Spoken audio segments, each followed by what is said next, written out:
Hi there. It's been a minute since I made a video, but actually the last time I made a video it was when I was still very much pregnant, and now I'm 6 months postpartum. If you guys want an update on how postpartum has been for me, then let me know in the comments or send me a DM on Instagram if you feel more comfortable with doing that. But I did a little bit of a Q&A on Instagram just to hear from you. What is it that you want to hear from me? Like, what questions do you have, tips or advice, or just personal questions, postpartum pregnancy, all the things. So we're just going to quickly go through the questions. The first question is what to do when you feel so lonely in motherhood. I'm currently 34 weeks pregnant and have been struggling with okay, then she goes into basically personal things. So in pregnancy and postpartum, I think it's one of the loneliest periods of my life personally. Not necessarily because I wasn't surrounded by people, but simply because of the perception that what I'm going through, no one's gonna understand, or people won't understand really the depths of what I'm struggling with, or what my thoughts are, or etc. So that can be very limiting because you have no idea. There might just be someone going through the same thing. So do reach out to people, even if it's random people on the internet. Reach out to me if you feel comfortable. If you have questions or just want someone to talk to or vent to, there are so many. You will not believe the amount of women that I have reached out to during pregnancy and during postpartum that are complete strangers, and that has been reciprocated as well. Amount of random women that felt that they could actually trust me with parts of loneliness in their season of pregnancy or postpartum of motherhood. So just reach out. Don't be shy. Just reach out to people and connect, even if it's on the internet, because you'll be surprised how big of a community there actually is out there, and people that actually feel the same way that you do. What did you end up not using? This is something that I got asked quite a lot. So what did you end up not using in your hospital bag, and what do you regret packing? So what I ended up not using was socks. I used almost everything else in my bag. I ended up not using socks because I had a C-section, so they give you compression socks. So I used compression socks. And then I regret not packing more onesies for my baby, because I don't know, they change out of onesies really quickly. I think because of the diapers, I don't know. But I just remember we had to go home and fetch more onesies, and we were kind of running out. And some of them didn't fit well, so more newborn onesies. Definitely would have packed more of those.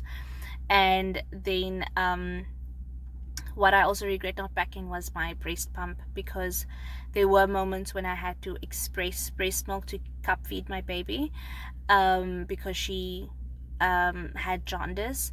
So that would have helped a lot. So breast pump definitely would have packed.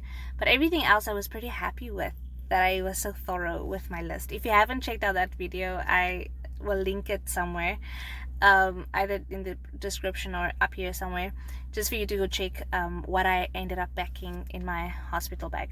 Please share your favorite baby items. My favorite baby items was everything on my registry, really, but what I loved was the onesies with the zippers, both sides, that zip open on the bottom and at the top, and then the onesies with the mittens. I didn't really end up getting a lot of those onesies in the newborn phase, the one with the mittens, and that would have been key. Those are my favorite. And then another item that I definitely loved and enjoyed was her seat. So it's like it was gifted to us by my cousin, but it's like a seat, and it also converts into a chair. So, and it also converts into a bed. So it has like this multifunction.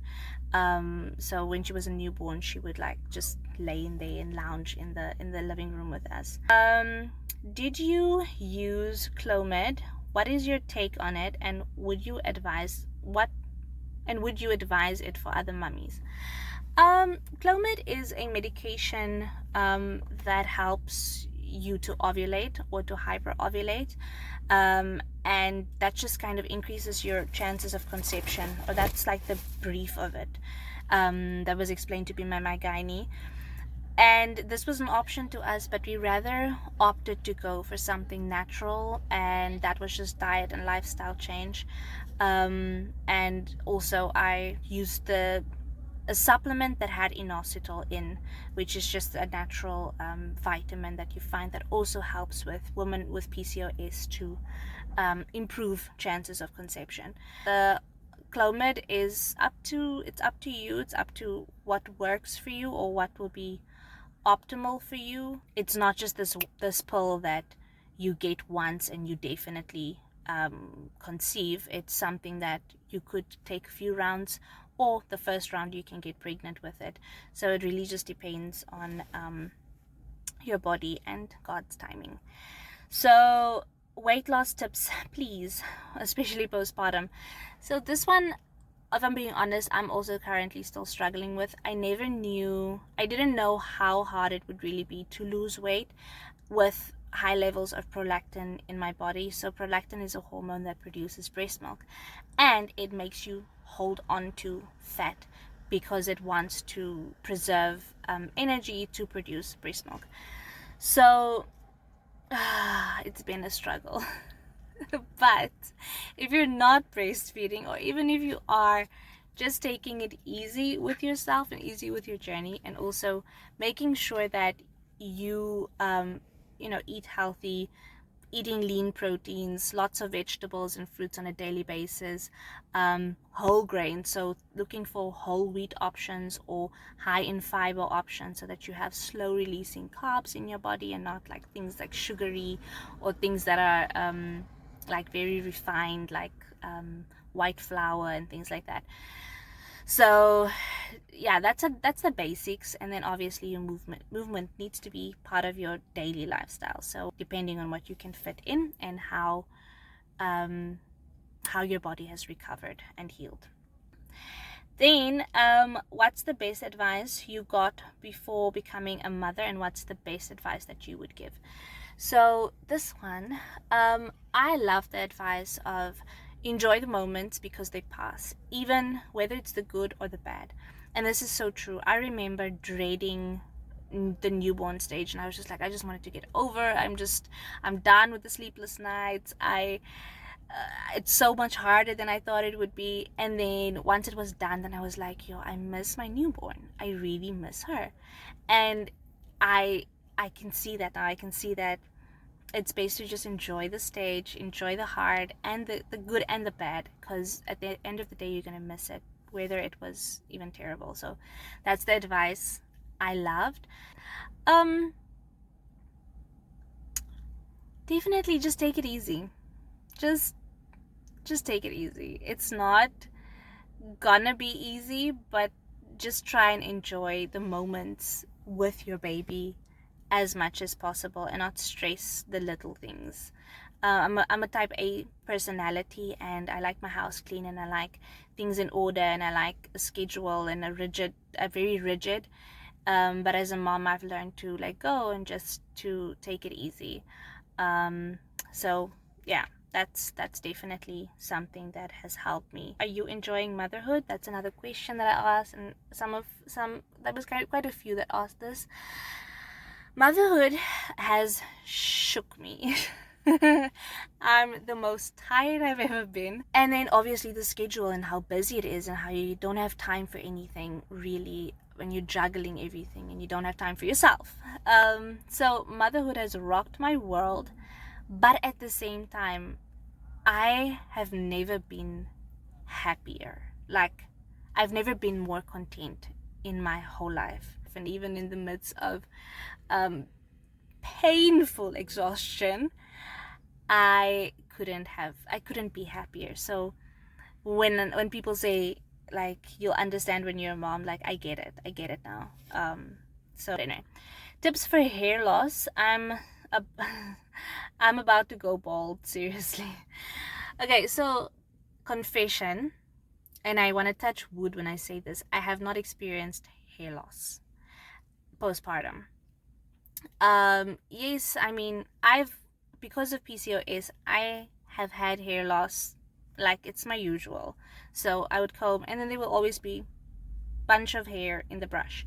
So I'm not really saying this to say that I don't have any hair loss. I'm just saying this, that, you know, the clumps that they were talking about, like just pulling your hair and then clumps falling out. See, there I have one strand there, but that's normal to me. So I haven't experienced the massive excessive hair loss. I don't know if it's because I'm taking my prenatal still. I don't know if it's because of breastfeeding. Maybe it has a protective mechanism with my hormones. I don't know if it's because I drink moringa. I don't know. I really don't know if there's anything special that I'm doing. Just making sure that you're having a healthy, balanced diet. Lots of omega-3 fatty acids to help with any inflammation that could be causing hair loss. B vitamins is important, especially thiamine and biotin. And then you can also get a hair supplement, seeing if that works. Vigro is what some mummies recommended.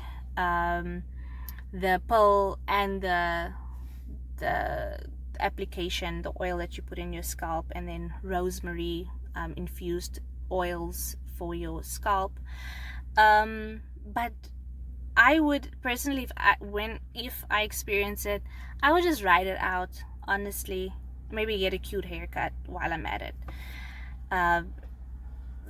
So I'm sorry if that isn't helpful. Did you struggle with PPD? I think this is the last question. Unless I missed other questions, then I'm sorry. Did I struggle with postpartum? And this is kind of where I want a good place to end off this video. Postpartum depression is something that you need to obviously be diagnosed with. You can't just self-diagnose, and I feel like a lot of moms are doing that. They just feel baby blues and then they decide they're having postpartum depression, or they're feeling normal hormonal imbalances that are part of the package of postpartum, and then they decide it's postpartum depression. So don't do that. Don't do that to yourself, because you might just be self-diagnosing and then making yourself spiral and not enjoy motherhood when it's just literally a normal part of postpartum. With that being said, I'm not insensitive to those that do struggle with postpartum depression, because it's dark. So do get help as soon as you feel that way, as soon as you start feeling excessive sadness, you don't have any desire for doing your normal day-to-day activities. If you just feel really, really low in mood and maybe even have some aggressive thoughts towards your partner or your baby, do reach out to a health professional in psychology.